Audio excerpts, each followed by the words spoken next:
स्नान करने गई, स्नान करके बैठी और दुर्वासा ऋषि का इंतजार कर रही थी।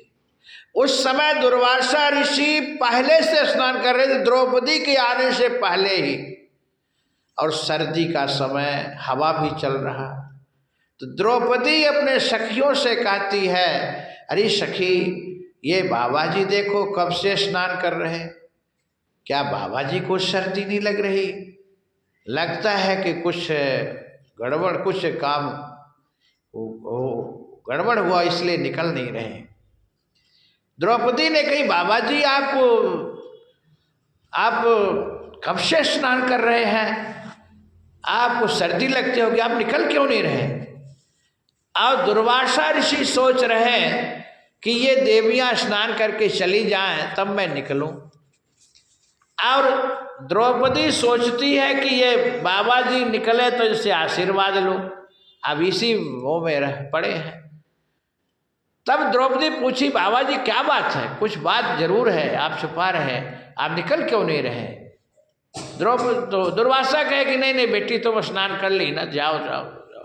बोले नहीं नहीं, आप बताइए।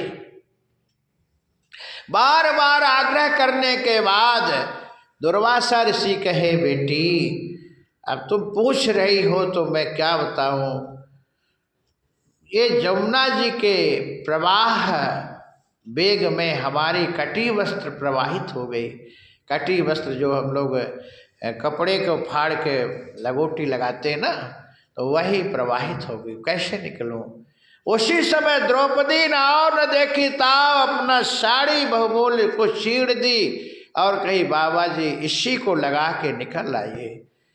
और उसी को लगा करके जब दुर्वासा ऋषि निकले और कहे, बेटी आज तूने मेरी लाज बचाई, पर्दा की है, एक दिन कन्हैया तेरा जरूर लाज की रक्षा करेगा, जरूर तेरे पर्दा करेगा, लाज बचाएगा, इतनी साड़ी का ढेर लग जाएगा, लोग गिन नहीं पाएंगे। वही भगवान कृष्ण यही समय आया और द्रौपदी के लाज की रक्षा की। बोलो राधे राधे। दूसरी बात और है, दूसरी बात है कि जब शिशुपाल को भगवान सुदर्शन चक्र आवाहन किए, जब शिशुपाल 100 गाली से ऊपर हो रहा था, जैसे ऊपर हुआ तो भगवान सुदर्शन चक्र को आवाहन किए और सुदर्शन चक्र जल्दी आए तो शिशुपाल का सिर तो अलग कर दिए, लेकिन जल्दी आने से भगवान की अंगुली छिल गई। तो द्रौपदी ने तुरंत अपनी साड़ी को चीड़ी है और भगवान को पट्टी करने लगी। भगवान देख रहे हैं, द्रौपदी कहती, प्रभु द्वारकेश क्या देख रहे हो? तो भगवान कहे कि इसमें जितने तंतु हैं, मतलब धागे हैं, वो हमको साड़ी के रूप में देना पड़ेगा, अवतार लेना पड़ेगा। बोले भक्तवत्सल भगवान। तो ये इसलिए भगवान द्रौपदी को बचाए, द्रौपदी के लाज को बचाए। अच्छा ठीक है, भगवान बचाए द्रौपदी के लाज को, अच्छी बात है, लेकिन द्रौपदी अंततोगत्वा कही, प्रभु आए लेकिन देर क्यों कर दिए? इतना हमको इनके सामने रोना पड़ा, गिड़गिड़ाना पड़ा, पहले ही आ जाते, देर क्यों किए? तो भगवान कहे कि द्रौपदी हम कहीं थोड़ी गए थे, हम इर्द गिर्द में थे, यही थे हम। तो बोले फिर अंदर क्यों नहीं आए? बोले अंदर जब हमको कोई बुलाए, निमंत्रण दे, तब मैं आऊँ, ऐसे थोड़ी आऊँगा। और इसमें धूत क्रीड़ा में युधिष्ठिर की पूरी गलती है और युधिष्ठिर इसलिए पराजित हो गए।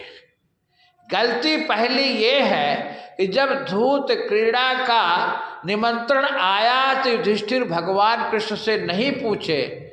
पहली गलती कि कन्हैया धूत क्रीड़ा का निमंत्रण आया है, जाके खेलूं, ये नहीं पूछे। दूसरा बात, जब खेल शुरू हो गया तो दुर्योधन ने कहा कि हमारे तरफ से शकुनी मामा, हमारे मामा जी पासा फेंकेंगे।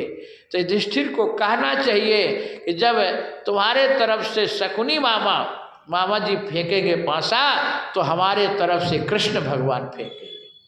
तो ये भी नहीं कि दूसरी गलती, तो बिना निमंत्रण के मैं क्यों आऊं? और भगवान द्वारकेश राजा हैं।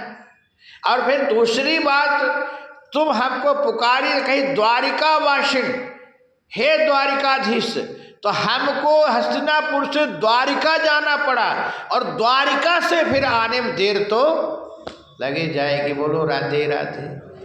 तो भी भगवान देरी भली, भगवान के यहाँ देर जरूर है लेकिन अंधेर नहीं है। तो भगवान को कोई भजे, यो मां प्रपद्यन्ते तो माया मेताम तरंतिते। भगवान कहते मेरा कीर्तन करे, भजन करे, सत्संग सुने, उपासना मेरा करे तो हम अपने भक्त को माया से पार कर देता हूँ। बोलो राधे राधे। इसी प्रकार से भक्त माया से पार